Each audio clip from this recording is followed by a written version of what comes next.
Good morning guys, स्वागत है आप सभी का जीके जोन में। तो दोस्तों, आज हम देखेंगे रोगों से प्रभावित होने वाले अंग, और इसमें कुछ मैं आपके साथ ट्रिक भी शेयर करने वाली हूँ। तो आप कभी भी देखिएगा, साइंस का सेट लगाइएगा तो इससे एक प्रश्न अवश्य मिलते हैं, रोगों से प्रभावित होने वाले अंग। तो आज हम इसी को करने वाले हैं। तो चलिए स्टार्ट करते हैं। चलिए सबसे पहले नीचे से स्टार्ट करते हैं, क्योंकि एक एक है।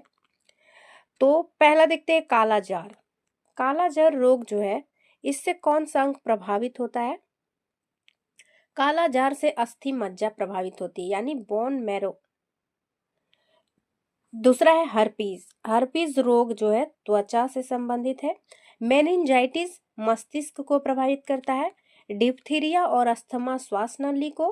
खसरा से संपूर्ण शरीर प्रभावित होता है। एन्फ्लुएंजा से श्वसन तंत्र। चेचक में संपूर्ण शरीर। एड्स में प्रतिरक्षा प्रणाली। ट्रेकोमा, ग्लूकोमा, मायोपिया और रोहा, ये सभी आंखों से संबंधित है। ग्वाइटर यानी घेंघा रोग में क्या प्रभावित होता है? गला, थायराइड ग्रंथि।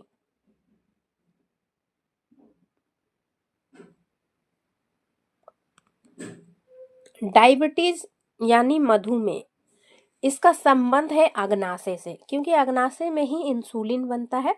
इसलिए प्रभावित अंग अगर चुनने को कहा जाए तो अग्नाशय हो सकता है। मलेरिया, लाल रक्त कणिका एवं तिल्ली। प्लेग, लाल रक्त कणिका, आरबीसी। कोढ़, तंत्रिका तंत्र। हेपेटाइटिस और पीलिया यकृत से संबंधित है, ये बहुत ज्यादा पूछा जाता है। पीलिया से प्रभावित अंग कौन सा है? हेपेटाइटिस से कौन सा है? तो यकृत। स्कर्वी और पायरिया रोग जो है, ये मसूड़ों से संबंधित है। विटामिन सी के कारण होता है स्कर्वी रोग। नेक्स्ट है पोलियो, रेबीज, मिर्गी और टिटेनस तंत्रिका तंत्र को प्रभावित करता है। हैजा, टाइफाइड, पेचिस और डायरिया आंत को। ब्रोंकाइटिस, कुकुर खांसी और दमा, ये तीनों फेफड़े से संबंधित है। और निमोनिया, ट्यूबरकुलोसिस यानी क्षय रोग फेफड़े से संबंधित है। तो चलिए देखते हैं, एक दो ट्रिक मैं बताती हूँ। सारा जरूरत नहीं है, क्योंकि हमने बहुत बार सुन रखा है बहुत सारी बीमारियां जो आपको पता होगा, जैसे स्कर्वी सभी को पता है। ये मसूड़ों से संबंधित बीमारी है, विटामिन सी की कमी से होता है, जिसमें मसूड़ों से खून निकलने लगता है। पायरिया भी मुंह से जुड़ा हुआ ही बीमारी है। पायरिया जो है ये प्रोटोजोआ के कारण होता है, ठीक है। हेपेटाइटिस और पीलिया भी यकृत से संबंधित है। हेपेटाइटिस और पीलिया। कोढ़ जो है तंत्रिका तंत्र से प्रभावित है। जैसे पोलियो भी, अगर किसी को पोलियो से ग्रसित होता है तो उसमें भी तंत्रिका तंत्र प्रभावित होती है। कोढ़ भी हो जाता है तो तंत्रिका तंत्र प्रभावित होती है। तो चलिए देखते हैं एक दो ट्रिक्स। जैसे पहला देखते हैं, काला जार। काला जार देखिए, काला जार अस्थि मज्जा हो जाएगा। तो इसको हम किस प्रकार से याद रख सकते हैं? आपको याद है तो स्किप कीजिए वीडियो को थोड़ा सा, नहीं याद है तो देखिए। काला जार जो है, इसमें काला ले लेते हैं, ठीक है। काला मीन्स ब्लैक, और जार मीन्स कर देते हैं। जर कर काला हो गया, क्या? अस्थि जर कर काला हो गया। तो इसको जो है ले जा रहे हैं कहाँ पे? विसर्जन करते हैं ना, कि उसी की मृत्यु के बाद अस्थि को कलश में डालकर ले जाते हैं किसी नदी में विसर्जित करने के लिए। तो उसी से याद रखिए, काला जार। जार का जर कर लीजिए, जर कर काला हो गया, जलना को जर बोल रहे हैं।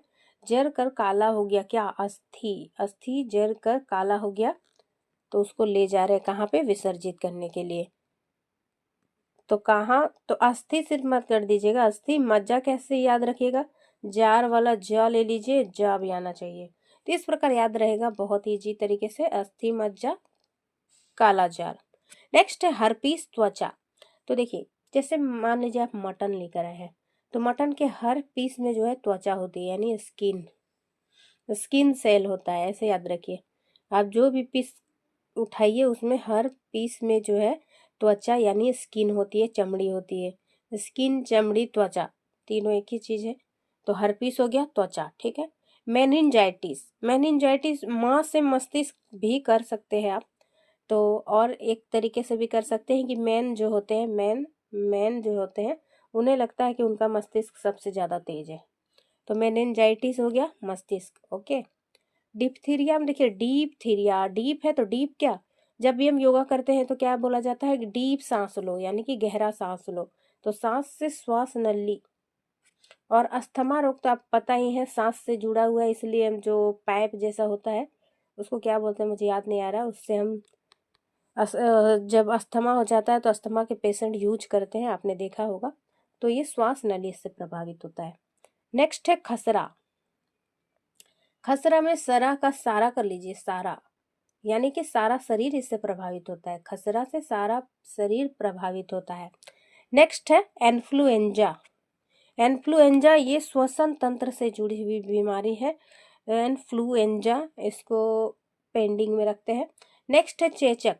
चेचक संपूर्ण शरीर। तो देखिए चेचक में जो है शरीर पर दाग भी हो जाता है, अगर अच्छे से उसका इलाज नहीं किया जाता है तो आप मान लीजिए बोल रहे हैं कि चेक कर, तो सारा शरीर में दाग हो गया है, चेक कर चेक कर।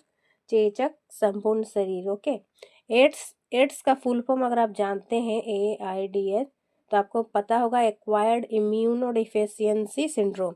तो इम्यूनो में ही कमी हो जा रहा है, इम्यूनिटी, ऐसे याद रखिए, इम्यूनिटी कम हो जा रहा है, यानी कि प्रतिरक्षा तंत्र। नेक्स्ट है ट्रेकोमा, ग्लूकोमा, मायोपिया, रोहा।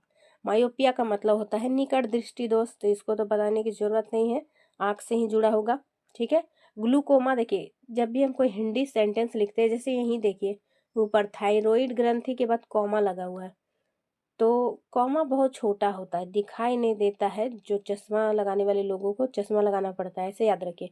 कॉमा नहीं दिख रहा है तुमको? कॉमा लगाई कि नहीं सेंटेंस में?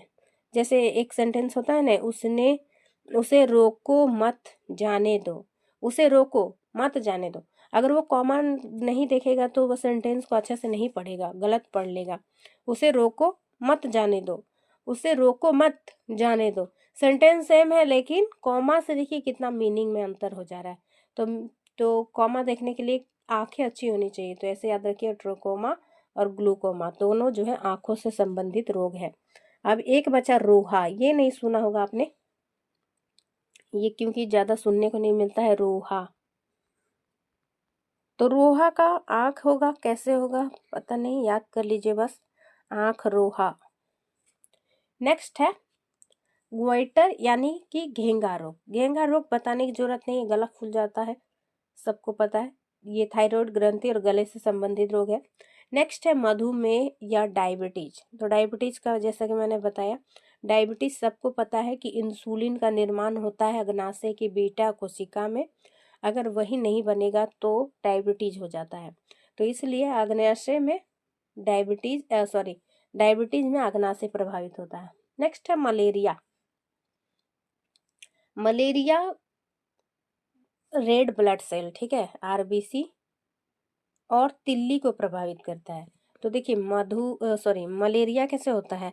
मच्छर के काटने से, तो मच्छर खून चूसता है, तो खून में RBC होता है, तो RBC याद रखिए। और तिल्ली आपको कैसे याद रखिएगा, देखिए तिल कितना छोटा होता है, ठीक है, तो तिल के समान जो है दाग कर देता है, मच्छर काटता है तो वहां पे फुंसी निकल जाती है, तो इस प्रकार याद रखिए। नेक्स्ट है प्लेग। प्लेग का हो जाएगा RBC, प्लेग का RBC है, RBC। तो प्ले है तो प्लेयर कर दीजिए, प्लेयर। प्लेयर का RBC अच्छा होना चाहिए, वरना उसको हीमोग्लोबिन कम रहेगा तो प्लेयर लोग नहीं खेल पाएगा। तो प्लेयर, प्ले कर दीजिए, प्ले करने के लिए RBC अच्छा होना चाहिए, ऐसे याद रखिए, प्ले करने के लिए RBC अच्छा होना चाहिए। नेक्स्ट है कोढ़। कोढ़ का हो जाएगा तंत्रिका तंत्र। कोढ़ में आपने देखा होगा हाथ जैसे उंगलियां मुड़ जाती है उस तरह का होता है, तो वो तो तंत्रिका तंत्र प्रभावित होता है, ये ज्यादा मुश्किल नहीं याद करना। नेक्स्ट है हेपेटाइटिस और पीलिया। पीलिया हो जाता है यकृत। यकृत से जो क्या बोलते हैं उसको, ध्यान में नहीं आ रहा, जो पित्त जो है, पित्त जो है वो यकृत में बनता है, पित्त, ठीक है।